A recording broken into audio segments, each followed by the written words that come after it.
Olá meu amigo, olá minha amiga, é um grande prazer retomar o programa Visão em Ação 3.0, hoje muito especial. Estamos aqui na Universidade do Estado do Rio de Janeiro, no Centro de Educação e Humanidade, mais precisamente no programa de Políticas Públicas e Formação Humana, onde tenho a possibilidade e a grande alegria de estar aqui fazendo meu doutorado, tendo ao meu lado aqui o meu entrevistado, que me honra muito, o professor Zacarias Gama, um dos grandes quadros da educação nacional, uma pessoa que tem apresentado reflexões importantes e que contribuem muito para que o nosso país possa perceber alternativas para que saia dessa situação tão difícil que temos vivenciado e avance rumo a uma educação pública, gratuita, de qualidade, socialmente referenciada e que contribua para que cada vez mais pessoas tenham acesso qualitativo. Professor Zacarias, uma grande honra, uma grande alegria poder bater esse papo contigo.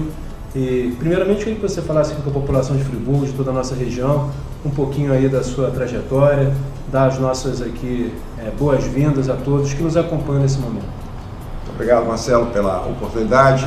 População que te vê, né, seus telespectadores, meu abraço, minha saudação a Friburgo, uma cidade que eu prezo muito. E é isso, né? Estamos falando da UERJ, a gravação da Santa Efigênia na UERJ, um momento gravíssimo de crise que essa universidade está vivendo, está sofrendo ataques de todos os lados, sobretudo de interesses privatizantes e que não impõem só à sociedade um prejuízo, né, numa universidade da envergadura da UERJ, né? Recentemente a segunda melhor da cidade do Rio de Janeiro, uma das 10 melhores do Brasil. Mas é isso, né?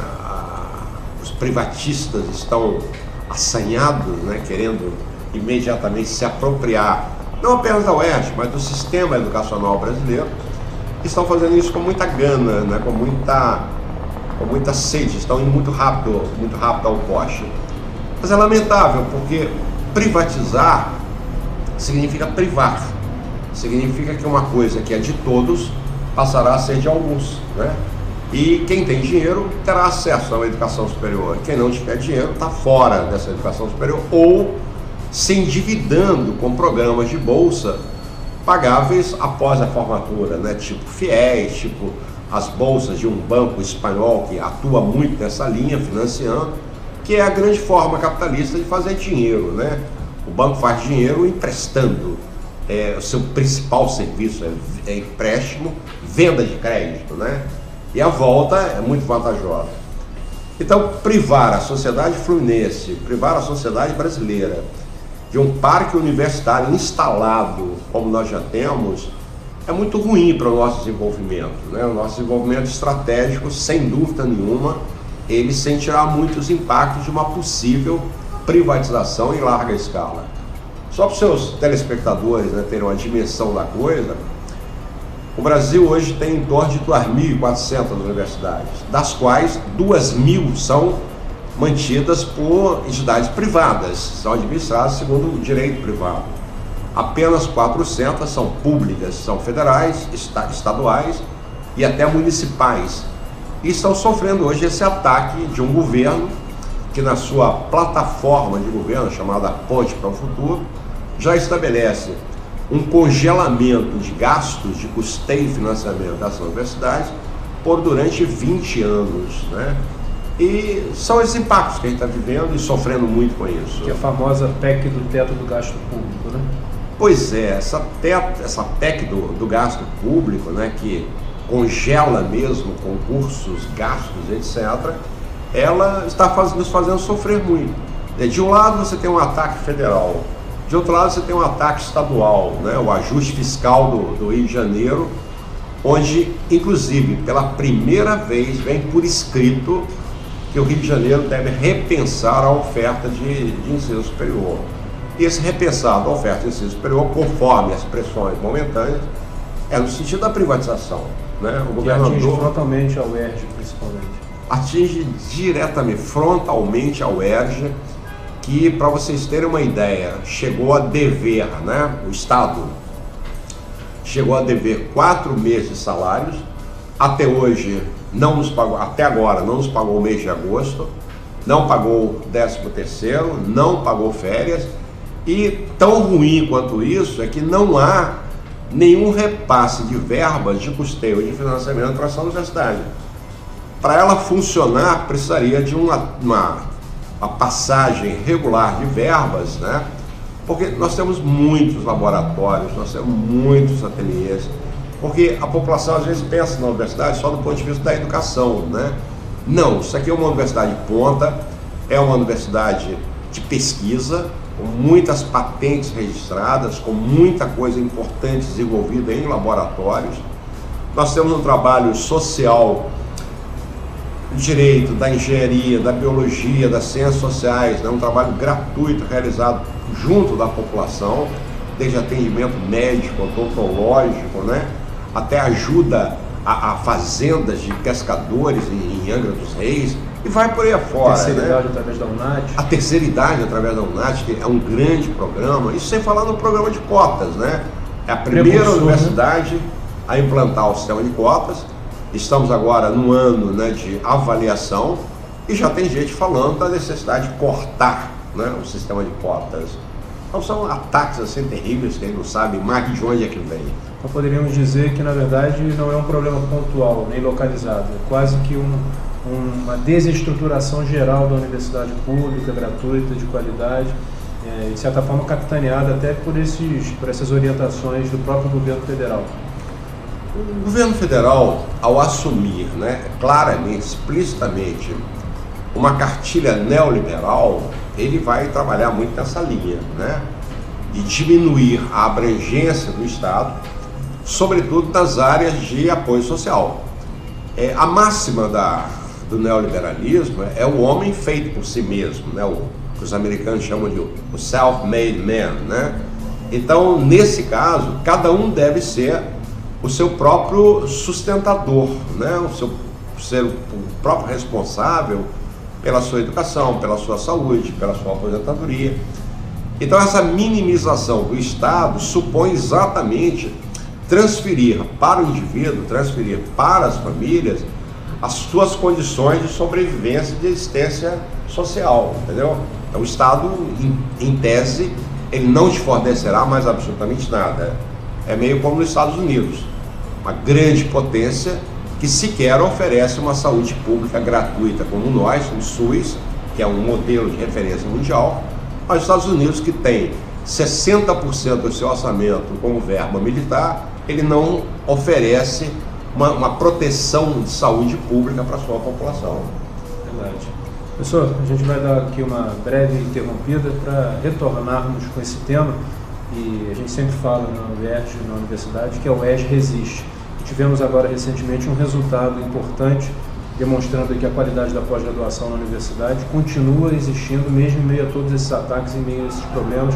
Nós já retornamos com o segundo bloco do programa Visão e Ação 3.0, conversando hoje com o professor Zacarias Gama, da Universidade do Estado do Rio de Janeiro, aqui mesmo do Maracanã. Já retornamos.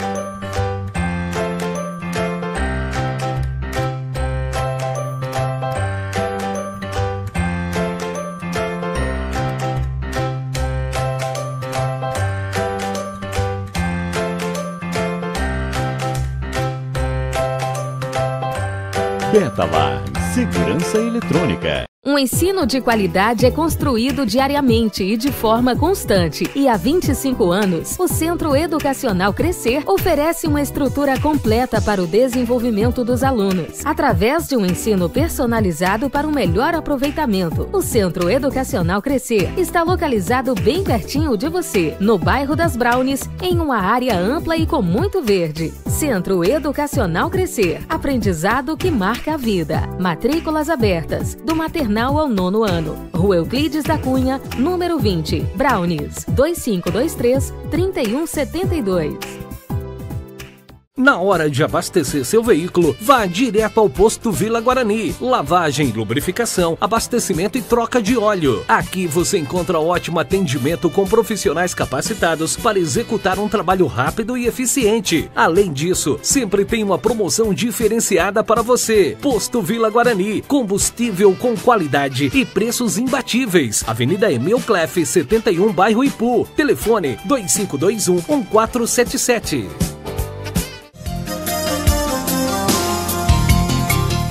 Retornamos com o programa Visão em Ação 3.0 dessa semana, batendo um papo aqui com o professor Zacarias Gama, da Universidade do Estado do Rio de Janeiro. Falei no início do primeiro bloco e repito agora, com uma grande alegria de tê-lo como orientador, uma pessoa que traz grandes reflexões importantes nesse momento que nós vivemos no nosso cenário, em especial educacional brasileiro.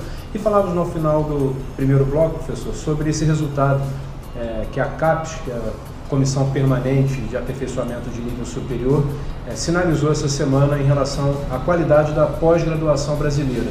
E mesmo com todo esse caos, com todos esses problemas que nós temos enfrentado, a UERJ ainda conseguiu apresentar resultados expressivos. Você poderia comentar um pouquinho sobre a pós-graduação brasileira, sobre o papel da CAPES e, mais precisamente, sobre os resultados alcançados pela UERJ? Olha, nós ficamos extremamente felizes com esse resultado, né? Que coloca a pós-graduação da UERJ muito bem avaliada. Nós não temos nenhum programa com nota 1 ou 2, né? 47 programas de pós-graduação, eles todos começam a partir de 3. E grande quantidade, acho que em torno de 7 ou 8 programas, tem excelência internacional. Inclusive, é muito prazer de participar de um programa que tem esse nível de excelência internacional. Excelência internacional significa o quê, né? Significa uma mobilidade de professores. Nós vamos dar aulas no estrangeiro, estamos em permanente intercâmbio com o estrangeiro, e os estrangeiros, por sua vez, praticamente não saem daqui, né? Sempre tem algum colega do estrangeiro que vem dar alguma informação importante, discutir o seu trabalho, discutir com a gente, etc. Nos programas mais ligados à medicina, engenharia, né, e outras áreas do conhecimento, isso significa que essa internacionalização chega a um ponto tal de pesquisadores, cientistas da UERJ estarem conectados diretamente com um centro de pesquisa na Suíça, que me parece ser o maior laboratório de fissão de átomo e etc., né?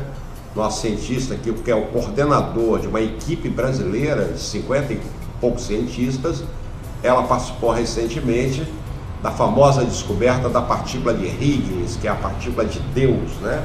Isso em conexão direta com cientistas suíços, ingleses, franceses, belgas, americanos, enfim, com a comunidade internacional. Então, internacionalização da pós-graduação é isso, os programas que tem. A partir de 5, né, 5 já é uma excelência nacional, mas os 6 e os 7 têm esse grau de excelência. É a efetiva internacionalização da pós-educação brasileira. E ela, sem dúvida nenhuma, é extremamente importante, porque no Brasil, diferentemente dos Estados Unidos, praticamente não há pesquisa fora da universidade. Por isso é ruim a privatização da universidade estadual ou das universidades federais.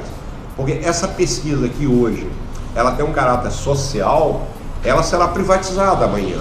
Imaginemos, por exemplo, as pesquisas relativas ao câncer, relativas à célula-tronco. Isso sendo privatizado, não haverá mais transplante gratuito, né? Nenhum laboratório dono das pesquisas vai abrir as portas de hospital para isso ser gratuitamente oferecido à população. Então, esse é o risco que nós corremos, né? De sermos privados de uma instituição social que trabalha para a sociedade e não para o enriquecimento do laboratório ou da grande empresa. Mas nós não devemos falar só da pós, não, Marcelo. Acho que a gente precisa voltar os olhos para a graduação da UERJ. Também a graduação está muito boa, né? Eu acho que 60% dos inúmeros cursos de graduação que nós oferecemos eles estão oscilando entre 4 e 5 também na CAPES, né? 5 é a nota máxima. E ter 4 ou 5 nesses programas, isso é fantástico. E uma questão que é muito interessante, né? Por que a UERJ, nesse caos, né, gerado pelo Estado, na sua má vontade de manter serviços institucionais garantidores de direitos constitucionais, por que ainda assim a UERJ e a UFRJ se apresentam como a UFRJ a primeira, a UERJ a segunda melhor universidade do Estado? Olha, eu ouso responder que é exatamente por conta desse ambiente confuso que a gente vive, né? A gente é obrigado a interagir, a gente é obrigado a sair dos nossos gabinetes, dos nossos laboratórios, somos obrigados a estar nas assembleias, muitas reuniões colegiadas, a partir das quais a gente rompe a barreira do isolamento, né? A gente passa a se constituir não um corpo docente, mas uma força social.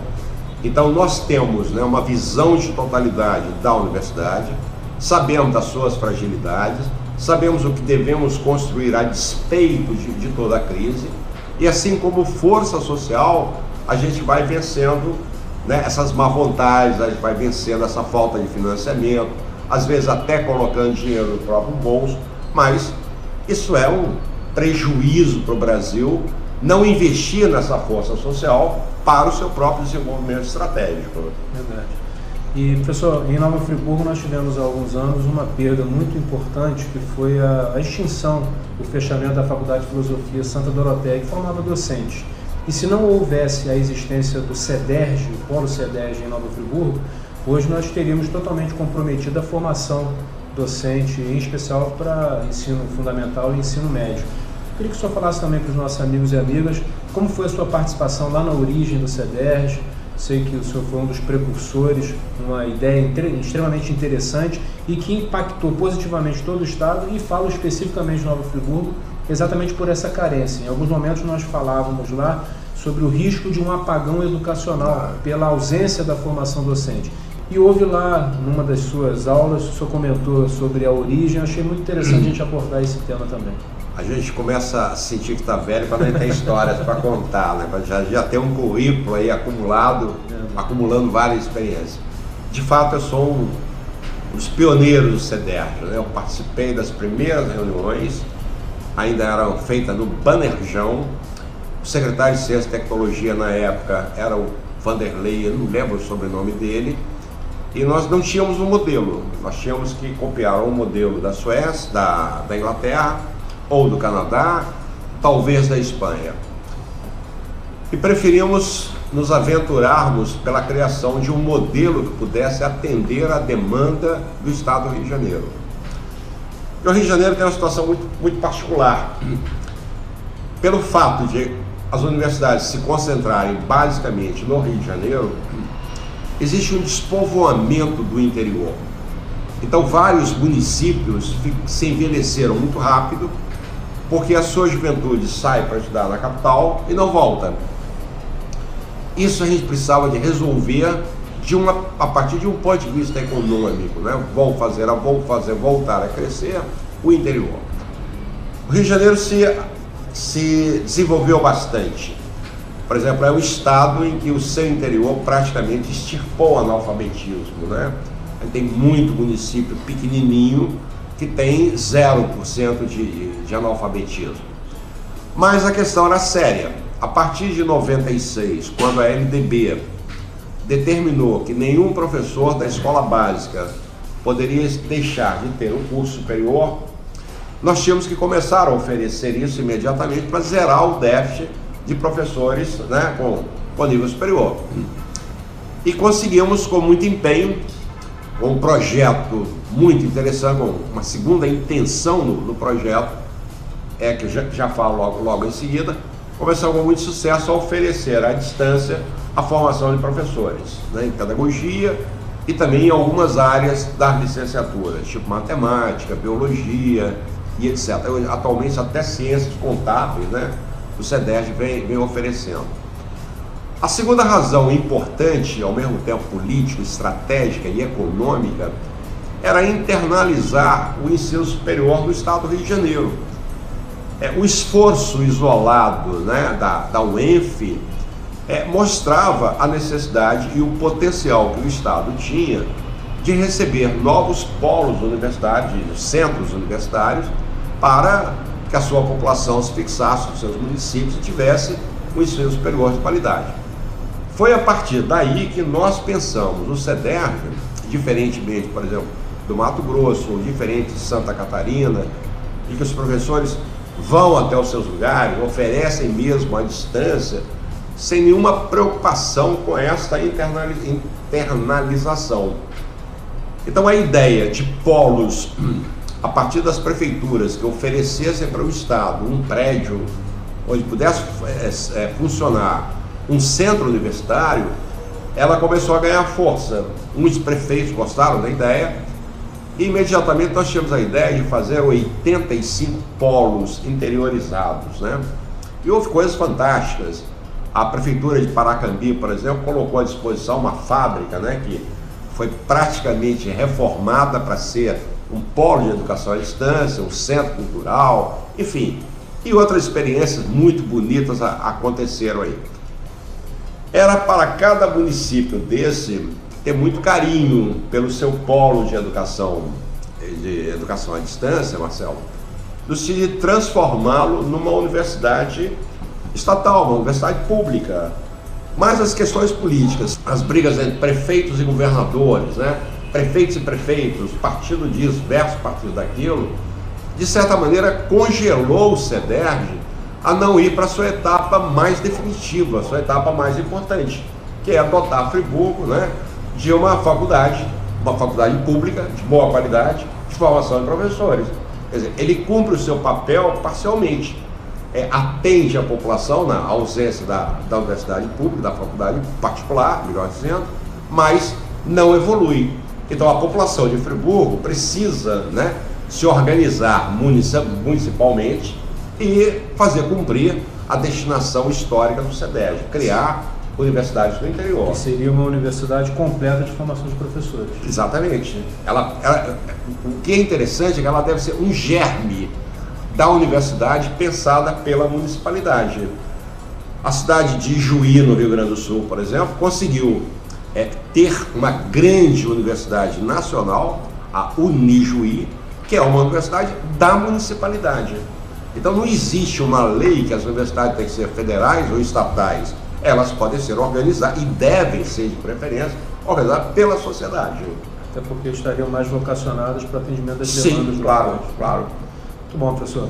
Vamos fazer mais um breve intervalo. Já retornamos com o programa Visão e Ação 3.0, recebendo hoje, na verdade, vindo hoje entrevistar o professor Zacarias Gama, aqui na sede, no campus principal da UERJ, no Maracanã, no programa de Políticas Públicas e Formação Humana, professor Zacarias Gama, que nos recebe aqui graciosamente. Já retornamos com o terceiro bloco do programa Visão e Ação 3.0.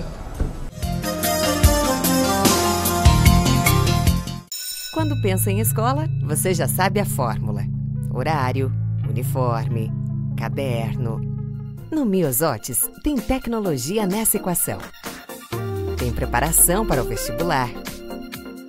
Tem contato com a terra e com a natureza. Tem esporte e saúde.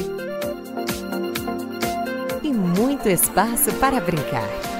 Miosotes. Educação muito além da fórmula. Se liga, deixa a torneira todo dia ligada. Então vai sair toda a água. Nossa, Deus. Fecha. Senão o planeta vai ficar todo vazio. Tudo vai ficar seco. Se acabar a água dos planetas mexendo, vão morrer a gente também. Até a árvore. A gente tem que cuidar do planeta para não acabar. Você está vendo este anúncio? Seus clientes também. Quando você anuncia, sua marca é vista. Seus produtos e serviços são conhecidos e comentados. Sua marca vira assunto e passa a fazer parte do dia a dia das pessoas. Anuncie, venda mais, fortaleça a sua marca. Anuncie com o melhor custo-benefício. Sua marca em mais de 30 mil casas, mais de 90 mil pessoas. Anuncie aqui. 2523-1909 ou 3016-1746. Retornamos com o programa Visão em Ação 3.0, essa semana batendo um papo muito bacana aqui com o professor Zacarias Gama, do Programa de Políticas Públicas e Formação Humana da UERJ, aqui no Maracanã. Lembrando sempre que o programa Visão em Ação ele estreia às terças-feiras, às 10 da noite, e a partir de quarta-feira ele também é disponibilizado pelo canal da TVC no YouTube, para que facilite também a possibilidade de você assistir.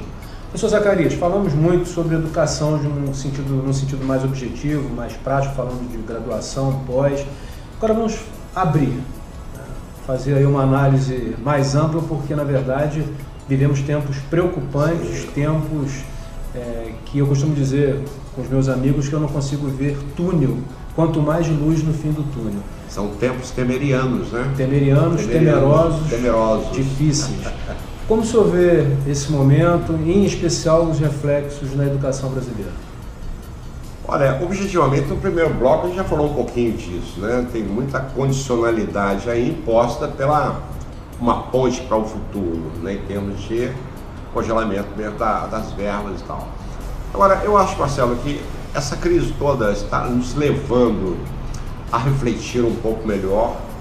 E eu acho que a sociedade precisa começar a pensar o tipo de educação, o tipo de escola, o tipo de professor que ela pretende. Porque o que acontece? Na minha avaliação, a educação deve ser um valor universal, direito, valor universal para todos, independentemente de raça, sexo, gênero, qualquer coisa, cor. Ela deve ser obrigatória. Eu não concebo uma educação ser voluntarista, entende? Vai quem quer, na hora que quer, não, ela precisa ser obrigatória. Ela precisa ser de qualidade, referenciada socialmente e, sobretudo, ela precisa ser oferecida, administrada e financiada pela sociedade. Estou fazendo uma distinção muito interessante porque esse modelo de educação oferecida, administrada e financiada pela sociedade nós não tivemos historicamente. Na nossa história, no primeiro momento, a educação estava subordinada à igreja, referenciada à igreja, né? Tratava-se de fazer a evangelização, a conversão do gentio, enfim, a formação do homem cristão. Posteriormente, especificamente na era do Vargas, na era da ditadura Vargas, existe a intenção da construção do Estado Novo. Então, para construir o Estado Novo, também precisava do homem novo. O Monteiro Lobato faz uma crítica muito grande, faz uma caricatura muito grande ao brasileiro que se esperava superar naquele momento, que é o Jeca Tatu. Depois virou personagem, Almanac Capivarol, né? Era muito engraçado. Aquela pessoa muito simples, aquela pessoa cheia de vermes, né? Uma pessoa indolente, uma pessoa imunda, uma pessoa promíscua, enfim, uma pessoa que não servia para o Estado Novo a ser construído pelo Vargas. Quando a gente presta atenção na reforma Capanema, né, que é a lei orgânica de ensino da era Vargas, é muito presente a preocupação com isso, né? O currículo é um currículo que oferece várias perspectivas de formação, humanística sobretudo, com língua portuguesa, com inglês, com francês, às vezes com grego, muito latim, matemática, física, química, biologia, mas canto orfeônico, trabalhos manuais, educação moral e cívica, educação física e cívica, e até tiro militar nas escolas. Quer dizer, tinha que haver um treinamento mesmo, né, para a defesa daquele Estado, inclusive no contexto de antiguerra, né? Era preciso que a sociedade estivesse preparada militarmente ou paramilitarmente para defender aquela sociedade.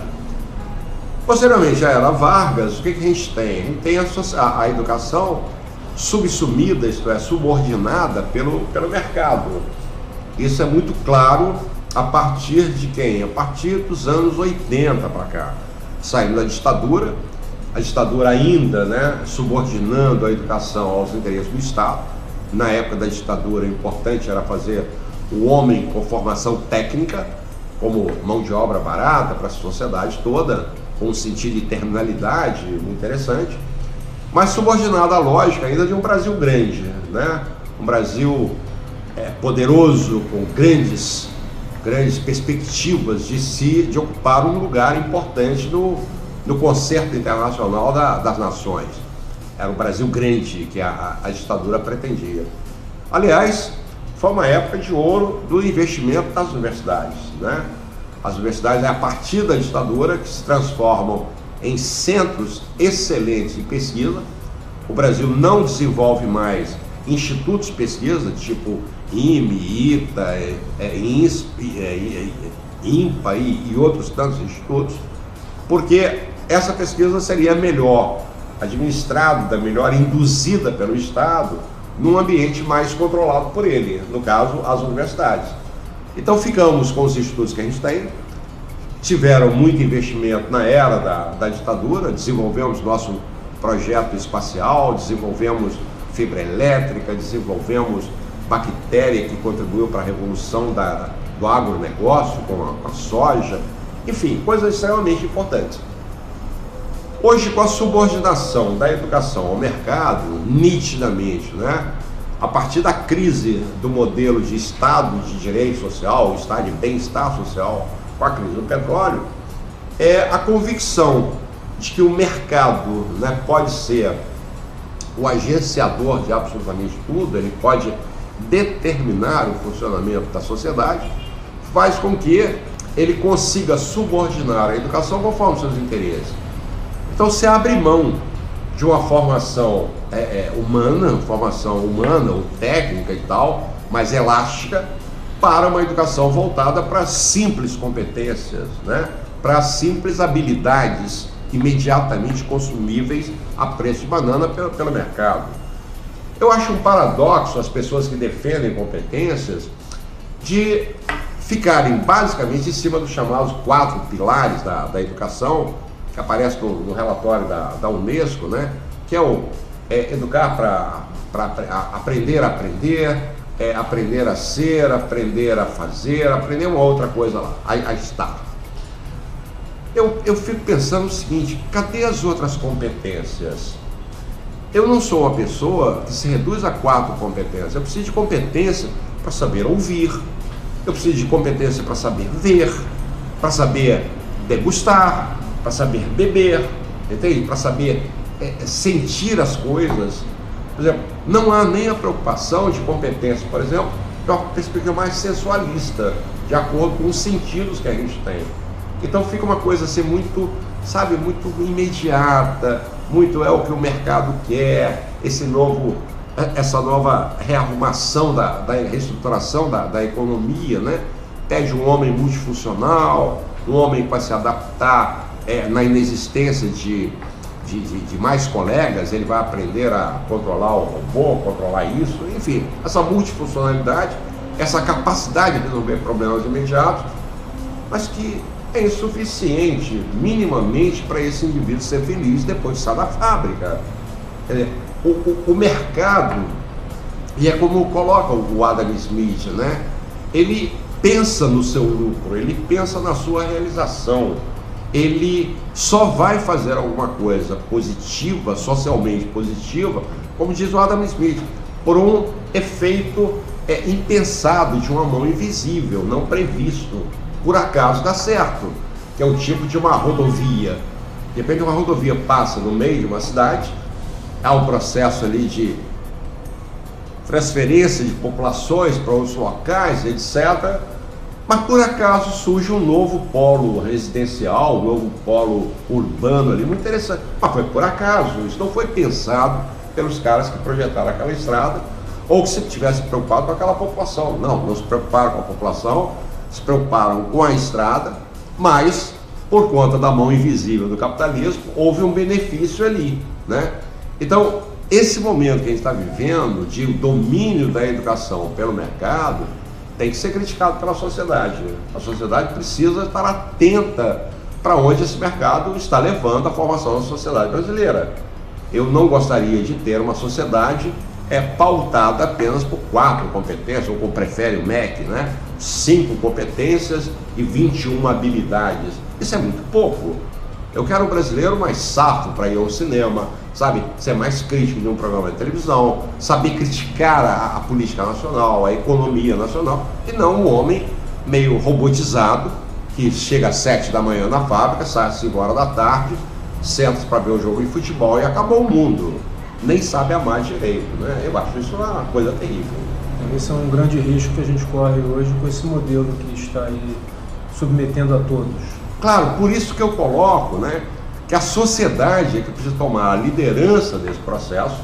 A sociedade precisa ir para Maracanã, ir para conferências, ir para Pacaembu, para, sei lá, Arena Corinthians, né, Arena do Grêmio, se reunir e discutir que educação a gente quer. A gente quer que o nosso filho seja apenas, né, destinado a ser mão de obra de fábricas, de empresas, de serviços, etc. Ou a gente quer um indivíduo que esteja mais bem preparado para um mundo fora dessa arrumação que está aí, né? Ele seja capaz, inclusive, de apresentar alternativas para a gente viver melhor. A nossa finalidade aqui é sermos felizes. As coisas existem para a nossa felicidade e não para enriquecimento de uns e empobrecimento de outros, ou criação de uma grande população de serviçais para os caras que concentram toda a riqueza. Não, eu quero participar das coisas boas do planeta Terra.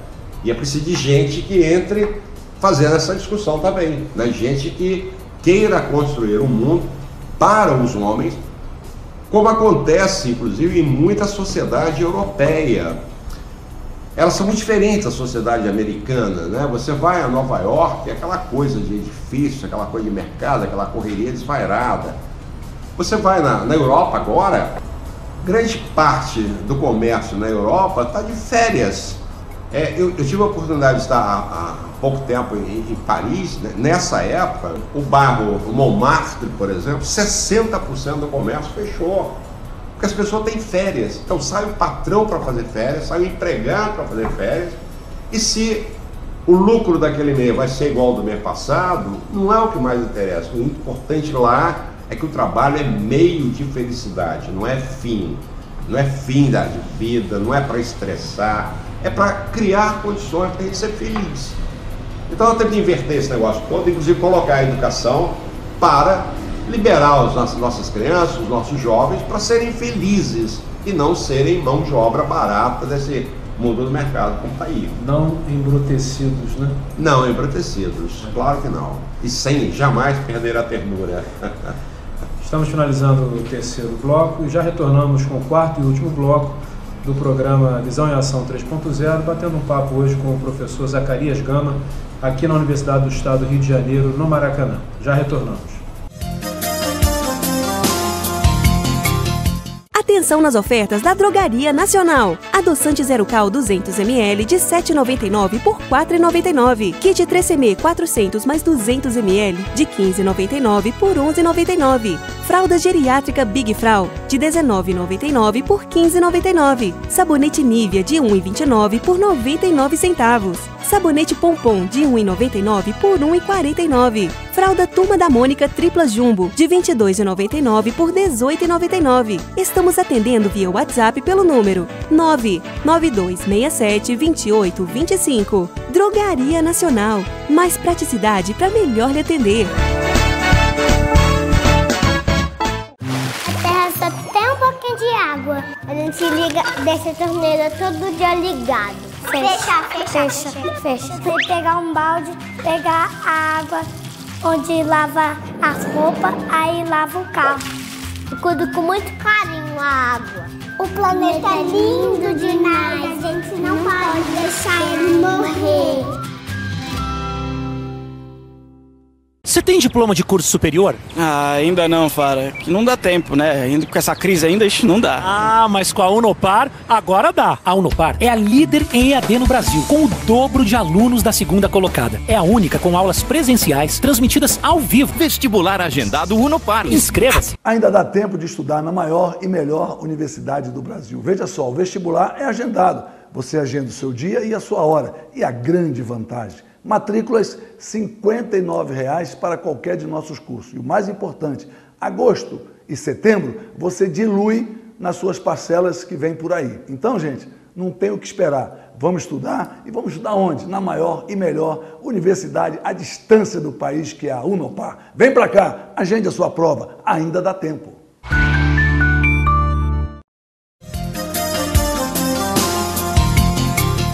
Retornamos ao programa Visão em Ação 3.0 dessa semana, ao quarto e último bloco, hoje batendo um papo com o professor Zacarias Gama, da Universidade do Estado do Rio de Janeiro. Professor, viralizou na internet nos últimos dias um vídeo onde a Maria Lúcia Fatorelli, que é a líder do movimento da Auditoria Cidadã da Dívida a nível nacional, pessoa que tem discutido essas questões relativas aí à utilização de recursos públicos em áreas que não afetam diretamente o interesse da população.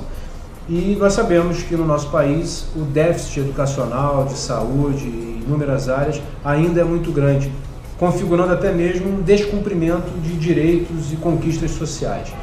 O senhor poderia falar para a gente como o senhor vê essa questão da influência do mercado financeiro, do pagamento e amortização de juros da dívida, o percentual que ele consome do orçamento público e o reflexo disso na ausência de investimentos? Marcelo, esse é um dos nó górdios da sociedade brasileira, né? Nós temos aí a nossa produção toda, o nosso produto interno bruto, que deveria ficar aqui para nós investirmos nas coisas que nos aprazem, nas coisas que nos importam. Mas 42% de tudo que nós ganhamos é para o pagamento da dívida e do serviço da dívida. Sai assim. Desses 42 que saem, junto com ele, saem ainda mais em torno de 6% para repasse para os estados, né? E sobretudo aquela criação de municípios. O Brasil de uma hora para outra passou a ter mais de 5 mil municípios, alguns sem condições de se manterem durante um mês, sem condições de pagar sua folha de pagamento. Então isso faz com que seja retirado, sabe, de investimentos importantes para manutenção de municípios criados segundo interesse político, que não tem nada a ver com a sociedade, só tem a ver com o cacique daquela região ali. E uma outra parte considerável é aplicado na Previdência, né? Isso tudo aí, somando isso, dá em torno de 74%. O que quer dizer? Que nós começamos com o nosso 100% de realização do produto interno, né, a ter para gastar nas coisas nossas imediatas apenas o restante. Eu não sou bom de conta, 100 menos 74 é o que é? Em torno de 25, 26%. 25, 26%. Então, é com 26% que nós vamos viver. Vamos viver passando dinheiro para a saúde, passando dinheiro para a educação, passando dinheiro para transporte, passando direito para absolutamente tudo. Vejam, é muito pouco dinheiro. É a própria socialização da pobreza. O Brasil, que deveria ter em cada repartição pública o hospital, o melhor exemplo é o hospital, ou pode ser a própria escola, né? Que a sociedade está mais familiarizada com as dificuldades dos hospitais. A gente entra no hospital, tem que esperar 6 meses para uma consulta, 2 anos para uma operação. Por quê? Porque de repente falta pessoal, de repente falta elementos laboratoriais importantes para o atendimento daquela pessoa. Ora, o serviço público é tão criticado não porque o funcionário público seja pior do que o funcionário da entidade privada. Não. Ele não tem condições de trabalhar. Eu acho que a TV Globo faz um grande serviço à sociedade mostrando um seriado chamado Sob Pressão. O seriado de ontem mostra um hospital funcionando com oxigênio falsificado, a farmácia esvaziada, sem nenhum antibiótico, e os médicos fazendo das tripas coração para diminuir o índice de mortalidade daquele hospital. Então, o seriado da Globo, Sob Pressão, ele é uma grande denúncia de como é que o serviço público é tratado pelas entidades responsáveis pela manutenção do serviço público. Não é o funcionário público que é ruim, ele é vítima dessa inépcia, dessa má vontade, dessa politicagem com as coisas da sociedade. Você chega numa escola, está faltando professores, deveria ter professores de sobra para substituir o professor que faltou, o professor que entrou de licença, mais professor para acompanhar as crianças portadoras de necessidades especiais, mas tudo, mas não tem. E não tem por quê? Porque não dá para manter o que a gente precisa com os nossos 24% do PIB. 42% foi para o estrangeiro, X foi para a aposentadoria. Detalhe muito importante, eu não estou fazendo nenhuma crítica à Previdência. É preciso entender, inclusive, que a Previdência é outra vítima. Eu não acredito em déficit da Previdência que justifique essa reforma previdenciária conforme está sendo proposta. Porque as fontes de custeio da Previdência Social, do Serviço de Seguridade Social, são fontes muito possantes. Por exemplo, de toda a loteria, de todo jogo lotérico nesse país, vai um percentual significativo. Do orçamento dos municípios vai uma parte significativa. Dos estados, idem. Da federação, idem. O problema é que... Os trabalhadores que contribuem? Mais a contribuição dos trabalhadores, mais a contribuição dos empresários sobre lucros, né, sobre uma série de coisas, dá uma fortuna para mim muito maior do que um apartamento cheio de mala. Cheio de mala consegue até R$1 milhão. É um negócio fabuloso. Agora, o problema é que o próprio governo federal, há muito tempo, vem fazendo empréstimos desse dinheiro e não há retorno. Então ele está jogando a conta para os trabalhadores, mas ele não quer fazer a reposição do que ele deve à própria Previdência. Porque a Previdência brasileira não é deficitária, tem condições de funcionar muito bem, mas essas coisas, até para fazer o chamado déficit primário, retira esse dinheiro da Previdência, fazem pedaladas nesse sentido aí. E nunca se fez uma auditoria da dívida? Nunca se fez. A Maria Lúcia Fatorelli, a gente tem o prazer de conhecê-la pessoalmente, ela já esteve aqui conosco várias vezes. Ela fez auditoria cidadã no Peru, no Equador, desculpe, e na Grécia. A auditoria feita na Grécia, e no Equador, apontaram claramente que dos 100%, isto é, dos nossos 42% mandados para lá, 70% é de agiotagem do sistema financeiro internacional. O Equador, a Grécia passaram a ter muito mais dinheiro para investir nas coisas sociais do que mandar dinheiro para a agiota internacional. Então, precisamos também fazer essa auditoria cidadã aqui já, imediatamente. E no caso do Equador, em especial, a partir dos recursos economizados, foram estruturadas 5 grandes universidades nacionais em várias áreas e que permitiram aí o acesso... E sobretudo uma internacional, né? Linda, maravilhosa.